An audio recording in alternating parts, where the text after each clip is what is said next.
La tarde del 21 de octubre de 1978, Frederick Valantic, un joven piloto australiano de 20 años, se preparaba para un vuelo desde Moorabbin Airport en Melbourne, con destino a King Island, situada en el estrecho de Bass. A las 6:19 de la tarde, despegó a bordo de una avioneta Cessna 182 litros, matrícula Delta Sierra Juliet, DSJ, un avión ligero monomotor con capacidad para 4 personas. El vuelo estaba planeado para durar aproximadamente 1 hora. Valent había presentado un plan de vuelo visual 5FR, lo que indicaba que la ruta sería completada bajo condiciones meteorológicas que permitieran volar sin instrumentos, principalmente de la visibilidad. Según las autoridades, el clima en ese momento estaba despejado, con buenas condiciones de visibilidad y solo una ligera nubosidad dispersa. El sol se estaba poniendo, y para cuando Valentic llegara a su destino, el cielo estaría completamente oscuro. Frederick era un joven apasionado por la aviación. Llevaba aproximadamente 150 horas de experiencia de vuelo acumuladas, y aunque había fallado en varios exámenes teóricos para obtener la licencia de piloto comercial, estaba convencido de su vocación como aviador. Tenía especial interés en temas relacionados con objetos voladores no identificados, OVNIs, fenómenos sobre el que había leído con frecuencia. Según declaró su padre más adelante, Frederick creía firmemente en la existencia de vida extraterrestre y estaba convencido de que los OVNIs eran naves reales, posiblemente de origen no humano. El vuelo a King Island no tenía un propósito oficial. Valantic había declarado que iba a recoger a unos amigos, pero ninguno fue confirmado ni por él ni por la torre de control. Además, no había pedido que se preparara una pista iluminada en el aeropuerto de King Island, algo inusual para vuelos nocturnos. Algunos investigadores considerarían más tarde que su plan de vuelo podría haber sido una excusa para volar de noche y observar el cielo aproximadamente a las 7:06 de la noche. Casi 47 minutos después del despegue, Valantic contactó al controlador aéreo de Melbourne Flight Service. La conversación que seguiría se convertiría en uno de los registros más enigmáticos de la historia de la aviación australiana. Valantic preguntó si había tráfico conocido por debajo de los 5.000 pies. En su área, el controlador le respondió que no había tráfico en ese momento. Frederick informó entonces que estaba siendo seguido por una nave de gran tamaño que tenía luces verdes brillantes y que pasaba varias veces sobre su avión. Dijo que parecía estar jugando con él y que no se trataba de una aeronave convencional. Afirmó que la nave se acercaba desde el este y que parecía estar estacionaria en el aire en ese momento. Valentic se encontraba a una altitud de 4.500 pies sobre el estrecho de Bass. El controlador, desconcertado, le pidió que identificara el objeto. Frederick respondió que no podía asegurar qué era, solo que no parecía un avión. Informó que tenía una forma alargada y un brillo metálico, con una luz verde pulsante. A medida que continuaba describiéndolo, sus transmisiones se volvían más erráticas, pero su tono de voz no mostraba pánico. Parecía más intrigado o desconcertado que aterrorizado. El controlador solicitó que confirmara su altitud, y Valantic reiteró que estaba a 4.500 pies. Poco después, dijo que su motor comenzaba a funcionar de manera irregular. Luego Acadio, aquella nave está flotando sobre Miña, no es un avión. Esa fue la última frase inteligible que pronunció. A continuación se escucharon 17 segundos de un ruido metálico extraño, similar a interferencia o distorsión electromagnética.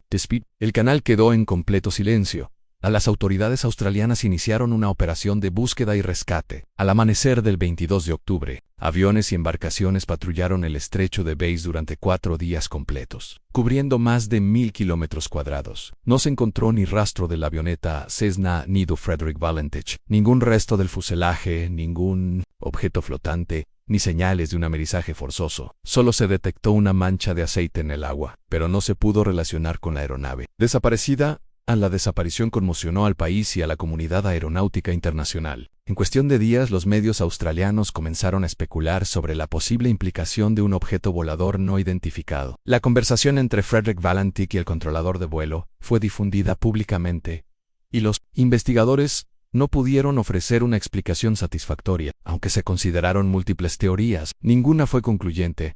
Algunos especialistas propusieron la posibilidad de una desorientación espacial por parte del piloto. Otros hablaron de un posible suicidio o incluso de un accidente encubierto, pero nada se pudo probar con certeza. El hecho de que el avión jamás fuera encontrado, ni siquiera con tecnología moderna de rastreo marítimo, solo aumentó el misterio en las semanas siguientes. Varios testigos reportaron haber visto luces verdes en el cielo la noche del 21 de octubre sobre el estrecho de Bass. Algunos afirmaron haber visto un objeto en forma de cigarro moviéndose en silencio por encima del agua. Uno de los testigos, On Agriculture, declaró haber visto una luz verdosa descendiendo hacia el océano a gran velocidad. Sin embargo, la Australian Department of Transport cerró el caso meses después con la siguiente conclusión oficial. El motivo de la desaparición del avión no ha sido determinado. Esa declaración carente de certeza no hizo más que alimentar las especulaciones. El caso de Frederick Valentich sigue siendo uno de los incidentes más documentados y discutidos en la historia de la ufología. Su última transmisión, la presencia de un objeto desconocido y la completa desaparición del avión, convierten este caso en una de las desapariciones más inquietantes relacionadas con un posible contacto no identificado. Tras la desaparición de Frederick Valentich, la Oficina de Seguridad del Transporte Aéreo de Australia Bureau of Air Safety Investigation, BASI, comenzó una investigación formal. El análisis inicial se centró en reconstruir el trayecto del vuelo, verificar la preparación del piloto y revisar posibles errores humanos, mecánicos o meteorológicos. En el informe preliminar confirmó que el avión tenía suficiente combustible para el viaje planificado. También se verificó que la Cessna 182 litros estaba en condiciones operativas aceptables antes del despegue. No existían reportes de fallos previos en el motor. La meteorología al momento de la desaparición era considerada favorable para un vuelo VFR. La grabación completa de la conversación entre Valentich y el controlador de vuelo fue conservada, y una transcripción oficial fue publicada. El contenido fue impactante. Frederick describía con detalle un objeto volador desconocido que lo seguía e interfería con su vuelo. El registro de audio concluye abruptamente con un sonido metálico sin explicación. BASI no pudo identificar el origen técnico de dicho sonido. A pesar de los esfuerzos exhaustivos, no se recuperó ni un solo fragmento del avión. El hecho de que el modelo Cessna 182 litros flotaría al menos durante un corto periodo tras un amerizaje forzoso hizo aún más desconcertante la falta de restos. No hubo señales de una baliza de emergencia ILT activada. Nada en el radar, nada en las aguas, absolutamente nada. Con la falta de evidencia física, surgieron múltiples hipótesis en desorientación espacial, ilusiones ópticas del piloto. Algunos expertos afirmaron que Frederick podría haberse desorientado al volar sobre el mar al anochecer, confundiendo luces estelares o reflejos en el parabrisas con un objeto volador. Esta teoría fue refutada en parte por el hecho de que Valentich estaba en contacto claro y constante con el controlador, y no mostraba síntomas típicos de confusión o pánico. Vuelo invertido accidental. Otra teoría sugería que el piloto podría haber volado accidentalmente de forma invertida, creyendo que el reflejo de su propia luz de aterrizaje era un ovni. Sin embargo, esto fue descartado por expertos en aeronáutica, ya que la Cessna 182 litros no puede mantener vuelo invertido sostenido sin perder altitud rápidamente, y Valentich no reportó comportamiento de pérdida de control. Suicidio encubierto.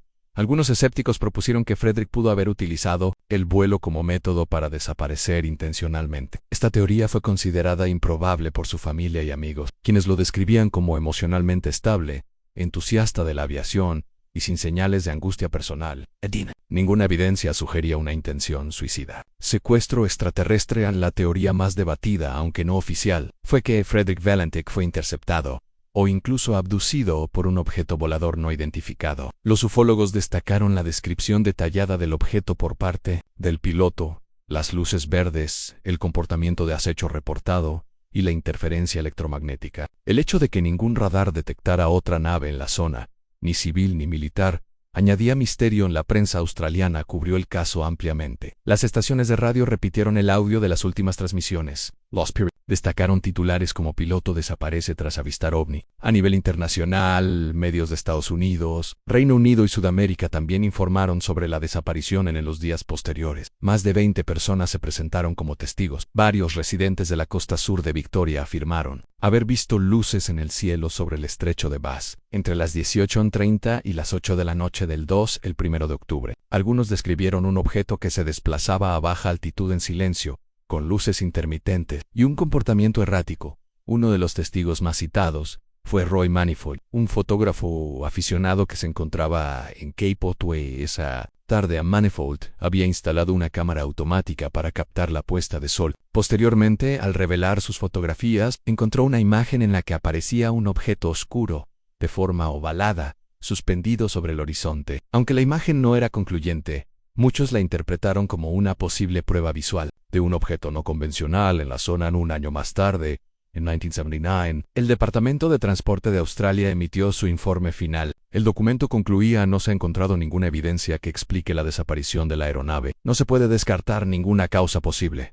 El incidente permanece sin resolución. La falta de conclusiones definitivas dejó el caso abierto en la conciencia pública. Para la familia Valentic, el dolor de no tener respuestas fue persistente. Su padre, Guido Valentic, se convirtió en un ferviente defensor de la teoría de la abducción. En entrevistas posteriores, declaró que creía firmemente que su hijo había sido llevado por seres de otro mundo. Sostuvo esta creencia hasta su muerte en décadas siguientes. El caso siguió siendo investigado por expertos independientes. El Comité Nacional de Investigación de Fenómenos Aéreos, NICAP, NIANHU, lo incluyó en su lista de casos inexplicables. También fue abordado por organizaciones científicas como MUFON y por periodistas de investigación como John Keel y Jacques Vallée, quienes lo señalaron como uno de los casos más sólidos de interacción entre aeronaves y jóvenes. Con los años, documentos previamente clasificados del gobierno australiano fueron liberados al dominio público, incluyendo los registros completos del caso Valentic. Sin embargo, ningún documento reveló nueva información concluyente. Ninguna autoridad gubernamental ha propuesto una explicación definitiva. El incidente Valentic se mantiene como uno de los casos de desaparición aérea más enigmáticos de la historia. La ausencia total de restos, las grabaciones, los testigos visuales y la reputación de un piloto que parecía estar en pleno control durante toda la transmisión lo elevan a un nivel casi mítico en la historia de la aviación hasta hoy. Se ha encontrado rastro alguno de Frederick Valentic ni de su aeronave. Sus últimas palabras siguen resonando entre investigadores, periodistas, escépticos y creyentes. Aquel objeto está flotando sobre mí. No es un avión.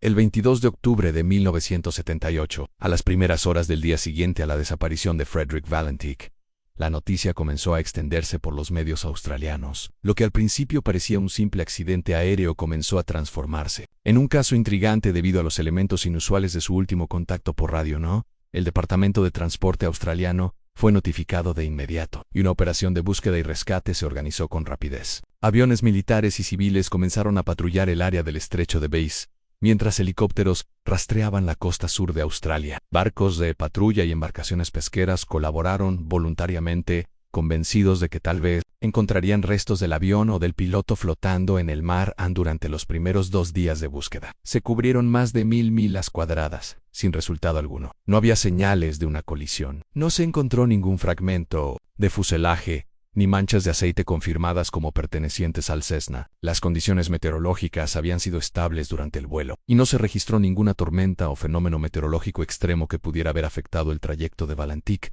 Sin embargo, los informes de testigos comenzaron a llegar. Un pescador que estaba en Cape Otway esa misma noche afirmó haber visto una luz verde en el cielo, moviéndose de forma errática justo antes de que desapareciera detrás del horizonte. Una pareja de turistas reportó haber observado una luz similar cerca de Apollo Bay en la misma franja horaria. Algunos residentes de la costa sur dijeron haber visto una forma oscura flotando sobre el mar que no identificaban como ningún tipo de aeronave conocida. Estos testimonios fueron recogidos y registrados, pero no tuvieron mucho peso en los informes oficiales. Las autoridades aeronáuticas se enfocaron más en las posibles causas técnicas del accidente. Consideraron inicialmente la posibilidad de que Valentic se hubiera desorientado mientras volaba sobre el agua al anochecer, un fenómeno conocido como ilusiones visuales en vuelo. Sin embargo, el joven piloto tenía más de 150 horas de vuelo registradas y había sido calificado por sus instructores como competente y disciplinado. El Departamento de Transporte emitió un informe preliminar que decía: no se puede determinar con certeza la causa de la desaparición del avión. El último contacto de radio sugiere que el piloto pudo haber estado confundido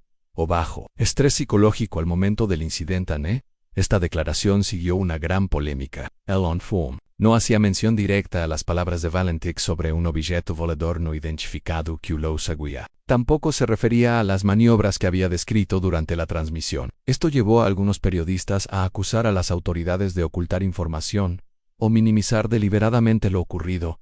Guías de aviación, expilotos y miembros retirados de la RAAF, Fuerza Aérea Australiana, criticaron abiertamente el enfoque del gobierno. Muchos señalaron que el caso no debía descartarse como simple desorientación, especialmente considerando la frialdad con la que Valentic describió la presencia del objeto Mientras tanto, los padres de Frederick, especialmente su padre Guido Valentic, Insistían públicamente en que su hijo no había tenido ninguna razón para fingir, y que creían firmemente que había tenido un encuentro real con una nave desconocida. Guido afirmó en varias entrevistas: Frederick estaba convencido de la existencia de ovnis, hablábamos de eso, pero nunca se mostró obsesionado. Era responsable, y esa noche estaba volando con total normalidad, hasta que reportó ese objeto.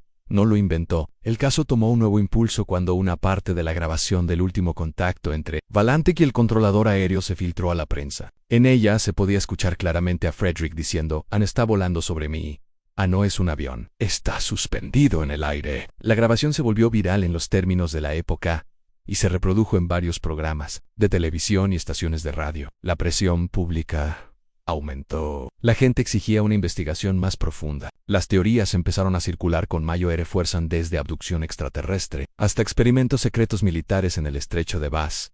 El gobierno australiano, sin embargo, se mantuvo firme en su postura. El informe final, publicado semanas después, reiteró que no se podía determinar la causa de la desaparición y que no había pruebas suficientes para vincular el incidente con ningún fenómeno inusual. A pesar de esto, investigadores independientes y ufólogos comenzaron a estudiar el caso por su cuenta. El nombre de Frederick Valantic empezó a aparecer en congresos internacionales de investigación ovni, y autores estadounidenses y europeos mencionaron su historia como uno de los casos más intrigantes del siglo XX, debido a la evidencia circunstancial, el testimonio radial grabado y la total ausencia de restos físicos. Durante los meses siguientes, Guido Valantic recibió decenas de cartas de personas que decían haber visto ovnis en Australia en las semanas anteriores a la desaparición de su hija. Algunas cartas incluían dibujos y descripciones detalladas, aunque muchas de ellas eran poco creíbles. Otras coincidían en aspectos visuales y patrones de movimiento. En 1982, un informe de la organización Phenomena Research Australia indicó que al menos 9 personas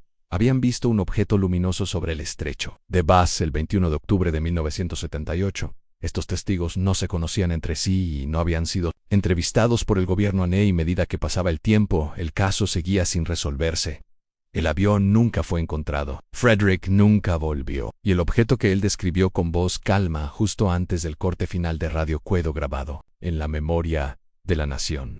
El paso de los años no trajo respuestas claras al misterio de Frederick Valantic, mientras los informes oficiales permanecían cerrados y carentes de información concluyente. Varios investigadores civiles comenzaron a armar sus propios archivos. Uno de ellos fue Paul Norman, miembro fundador de la Victorian UFO Research Society. Norman fue uno de los primeros en obtener acceso a una transcripción completa del contacto por radio entre Valantic y el controlador aéreo, Steve Robbie. En ella detallaba cada línea de la conversación, y lo que más le llamó la atención fue el tono emocional de Frederick.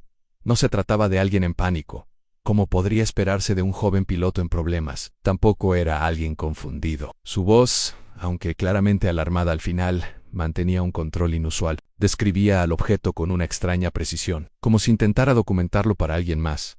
Esto llevó a algunos investigadores a plantear una hipótesis: ¿y si Valantic sabía que podía encontrarse con algo? ¿Y si esa noche voló hacia el estrecho de Bass con una intención distinta? Según la familia, Frederick había mostrado creciente interés en fenómenos aéreos no identificados durante los últimos meses antes de su desaparición. Había recortado artículos, estudiado mapas, incluso había hablado de un caso similar ocurrido en Nueva Zelanda. En varias conversaciones con su padre, mencionó que quería probar que era real.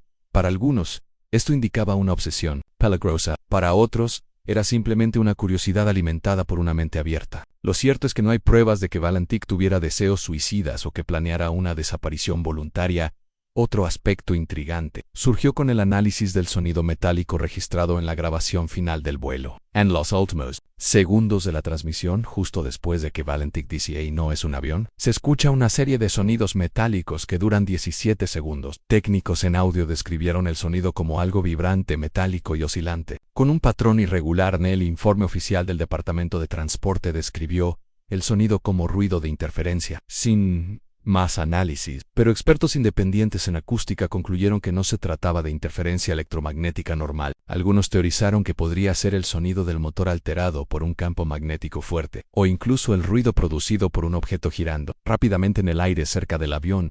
Otros sugirieron que podía ser un efecto del avión siendo arrastrado o alterado físicamente por una fuerza externa. Estas hipótesis alimentaron una de las teorías más discutidas en la abducción extraterrestre, aunque suena extrema. Esta posibilidad fue considerada seriamente por varias organizaciones internacionales de investigación OVNI. En muchos casos de avistamientos documentados, especialmente en zonas rurales, se habían reportado luces similares, maniobras de objetos sin propulsión visible y pérdida de contacto con instrumentos de navegación. Lo inusual del caso Valentik era la transmisión en tiempo real mientras sucedía Mia.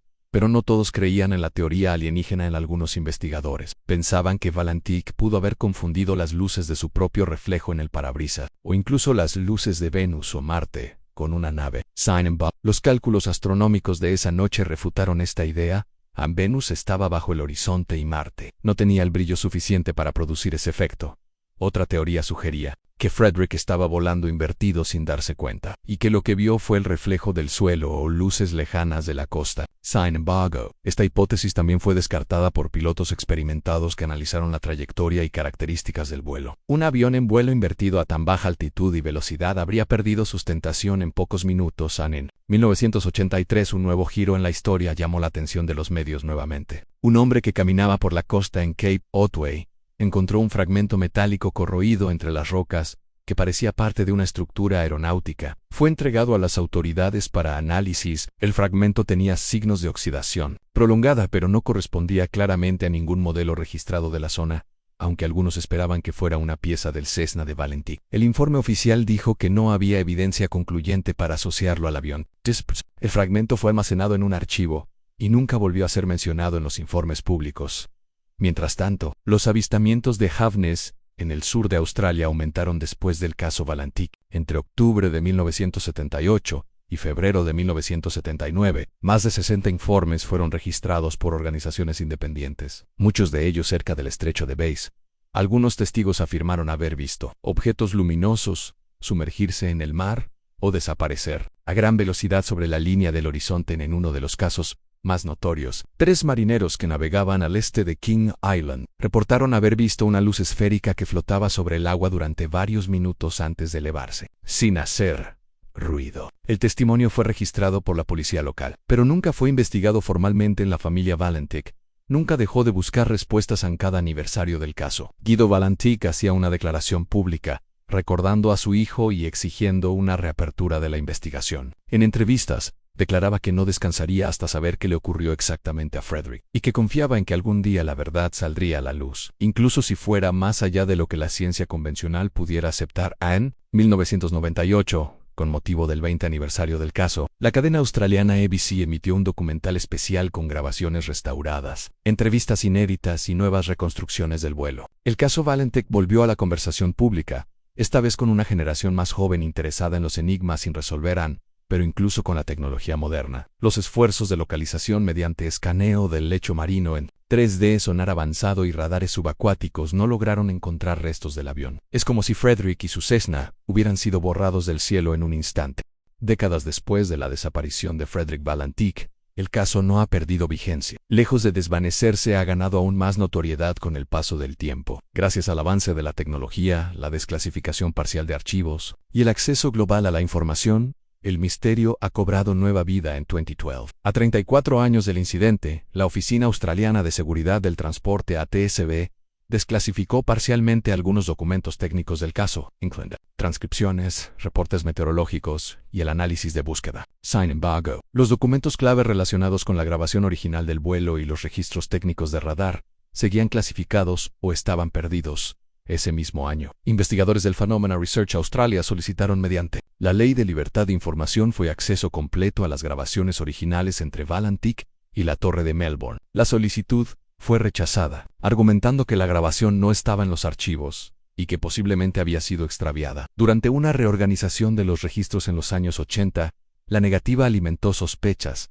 ¿Cómo es posible que una de las transmisiones más extrañas en la historia de la aviación civil australiana se haya perdido? Para muchos, era una señal de encubrimiento. En 2014, un expiloto militar australiano llamado Alan Trafford reveló en un foro cerrado que durante una misión de vigilancia en 1978, pocos días después del caso Valentik, él y su copiloto captaron un eco no identificado en el radar marino a baja altitud y velocidad variable, en la misma zona donde desapareció el joven piloto. Dijo que informaron a sus superiores, pero que el caso fue cerrado sin investigación aunque no se han presentado pruebas formales de esa afirmación. El testimonio coincide con una serie de informes de radar no explicados en octubre de ese año, mencionados en registros del Departamento de Defensa pero sin detalles públicos. En paralelo, investigadores internacionales empezaron a mirar el caso Valentich como un ejemplo icónico de interacción directa entre piloto y fenómeno aéreo no identified. Organizaciones como MUF o N Mutual UFO Network y CUF o S Center for UFO Studies han documentado el incidente como uno de los más sólidos en el archivo OVNI global. Especialistas como Richard Dean, exanalista de la NASA y psicólogo aeronáutico, han afirmado en conferencias que lo ocurrido con Valentich no puede explicarse con causas convencionales como desorientación espacial, suicidio o accidente común. Según N, la claridad del lenguaje de Frederick, su experiencia en vuelo instrumental y la duración de la transmisión lo convierten en un caso único. Incluso las autoridades estadounidenses tomaron interés en el caso en 1979. Un memorando interno de la CIA fue filtrado, en el que se menciona el incidente de Valentich como un posible encuentro de clase A, término usado en su jerga para referirse a incidentes con múltiples evidencias, incluyendo audio, radar y testigos independientes, aunque el documento nunca fue reconocido oficialmente. Su contenido circuló entre investigadores durante años. En 2021, con el auge de los fenómenos UAP, fenómenos aéreos no identificados, y el reconocimiento público del Pentágono sobre varios incidentes inexplicables grabados por pilotos de combate. El caso Valentich fue citado nuevamente por analistas como un precedente clave de lo que ahora se denomina encuentros cercanos con tecnologías no convencionales. Un nuevo documental emitido por Netflix en 2022, titulado Vanished: The Valentich Mystery, presentó reconstrucciones animadas, entrevistas con la familia y expertos, y revivió el interés del público joven por este caso olvidado por los medios tradicionales. El documental fue tendencia en Australia, Argentina, México y España, generando debates en redes sociales sobre si estamos preparados para aceptar que Valentich fue testigo de algo más allá de lo humano. En 2023, un equipo de búsqueda privado patrocinado por un multimillonario aficionado a la ufología realizó un escaneo submarino a gran escala en el estrecho de Bass utilizando drones autónomos subacuáticos con sonar de alta resolución. Durante esa misión se detectó una anomalía metálica rectangular enterrada parcialmente bajo el lecho marino. Sin embargo, cuando se intentó recuperar la ubicación exacta para una segunda inmersión, el sistema GPS presentó errores inexplicables. Hasta la fecha, no se ha podido volver a localizar el objeto. Para muchos, esto fue interpretado como una nueva capa de misterio, para otros una simple coincidencia tecnológica. Pero la frustración fue generalizada. En el corazón de esta historia sigue latiendo la figura de Frederick Valentich, un joven piloto de apenas 20 años, idealista, curioso, apasionado por el cielo y las estrellas. Su desaparición se ha convertido en no solo del misterio, sino del precio que algunos pagan por mirar demasiado cerca al abismo de lo desconocido. A diferencia de otros casos que se explican con el tiempo, el expediente Valentich sigue vacío. No hay cuerpo, no hay restos, no hay caja negra, solo una grabación, un eco en el cielo y una familia que nunca dejó de preguntar ¿qué le pasó a Frederick? Y es precisamente ese vacío, ese silencio, lo que ha mantenido viva la historia por más de 45 años. Algunos creen que Valentich fue víctima de una tecnología avanzada, quizás extraterrestre. Otros dicen que se perdió en una ilusión óptica fatal. Pero lo cierto es que aquel 21 de octubre de 1978, algo ocurrió en el cielo australiano. Y desde entonces, la noche sobre el estrecho de Bass nunca volvió a ser la misma. Con el paso del tiempo, el nombre de Frederick Valentich se ha convertido en algo más que una simple mención en los registros de aviación. Es una figura envuelta en el misterio, cuyo caso sigue desafiando la lógica y la explicación científica. No es solo el protagonista de una desaparición no resuelta, es el símbolo de un fenómeno global que ha resistido décadas de análisis, escepticismo y teorías sin respuesta definitiva. El impacto del caso Valentich se ha extendido a lo largo de generaciones, siendo objeto de múltiples libros, artículos científicos, programas de televisión y documentales que exploran su historia desde distintas perspectivas. Para algunos, Valentich representa un mártir moderno de la verdad, un joven que se atrevió a reportar lo que vio sin miedo al ridículo. Para otros sigue siendo un misterio no resuelto, atrapado entre la ciencia, lo desconocido y lo inexplicable. En escuelas de aviación en Australia, el caso se estudia como ejemplo de comunicación en situaciones críticas, pero también es citado por instructores que insisten en que ningún piloto entrenado haría las declaraciones que hizo Valentich si estuviera desorientado. La precisión en sus reportes, la calma en su voz y la continuidad del contacto con la torre de control desafían esa teoría. Además, El hecho de que nunca se hallaran restos, ni rastro de la avioneta, ni el menor indicio físico, contribuye a la intriga más allá de lo técnico. El caso ha penetrado profundamente en la cultura popular, en el arte, la música y el cine. La historia de Valentík ha inspirado canciones, cortometrajes y novelas gráficas. Artistas de distintas partes del mundo han representado la escena final de su transmisión, con ilustraciones que retratan a un pequeño avión siendo escoltado o absorbido por una nave silenciosa en medio de un atardecer sobre el mar. Ha calado en el inconsciente colectivo en las redes sociales. Jóvenes que ni siquiera habían nacido en 1978 comparten teorías, investigan archivos y participan en foros dedicados al caso Valentík. En plataformas como Reddit, YouTube y Twitter se difunden recreaciones animadas, análisis del audio original y teorías modernas que vinculan el caso con otros eventos ovnis similares ocurridos en los años 70, el testimonio del granjero Roy Manifold y las extrañas fotos tomadas el día de la desaparición han sido objeto de nuevos análisis digitales. En 2023, un experto en edición forense de imagen digital, contratado por un canal documental europeo, utilizó inteligencia artificial para limpiar las imágenes de Manifold y analizar sombras y formas. Aunque no se llegó a una conclusión definitiva, se determinó que si existe un objeto no identificado de forma ovalada, flotando en el cielo, parcialmente camuflado en las nubes. La conclusión fue clara. El objeto no es una imperfección de la cámara ni una ave marina que era entonces. Hoy en día el nombre de Valentík figura en bases de datos oficiales de fenómenos aéreos no identificados, no solo en Australia, sino también en Estados Unidos, Reino Unido, Francia y Brasil. Es citado como caso tipo en convenciones de exmilitares y expertos que debaten sobre encuentros aéreos inexplicables, y es estudiado junto a otros eventos clave como Roswell 1947, Teherán 1976, y los encuentros del USS Nimitz 2004. En 2024, un grupo de investigadores independientes propuso a la Organización de las Naciones Unidas que se declare el 1 de octubre como el Día Internacional del Reporte Aéreo Inexplicable, en memoria de Valentík. Aunque la propuesta no ha sido aprobada oficialmente, cuenta con el apoyo de asociaciones civiles, grupos de aviadores y comunidades científicas que promueven la investigación abierta y sin prejuicios sobre los fenómenos aéreos anómalos. En Melbourne aún vive la familia de Frederick. Su padre, Guido Valentík, falleció en los años 80 sin obtener respuestas. Su madre, que siempre sostuvo la creencia de que su hijo fue llevado por una nave que no era de este mundo, murió sin que la historia ofreciera justicia. Pero su hermana menor, ahora adulta, continúa apareciendo en eventos y entrevistas, defendiendo el legado de su hermano como un joven que vio algo que otros no querían ver. La última palabra sobre este caso quizás nunca lleguen. Tal vez Frederick Valentík desapareció por causas que la ciencia aún no comprende. Tal vez tuvo un encuentro con una inteligencia ajena a la Tierra, o quizás fue testigo de una tecnología secreta en los cielos del sur, en plena Guerra Fría, cuya existencia aún permanece oculta por conveniencia geopolítica. Pero lo cierto es que aquel 21 de octubre de 1978, algo no identificado surcó el cielo del estrecho de Bass. Un joven piloto lo vio, lo reportó con valentía y desapareció sin dejar rastro. Hasta el día de hoy no hay cuerpo, no hay restos, no hay conclusiones firmes, solo un silencio largo, frío y oceánico. Hugh aún guarda su secreto.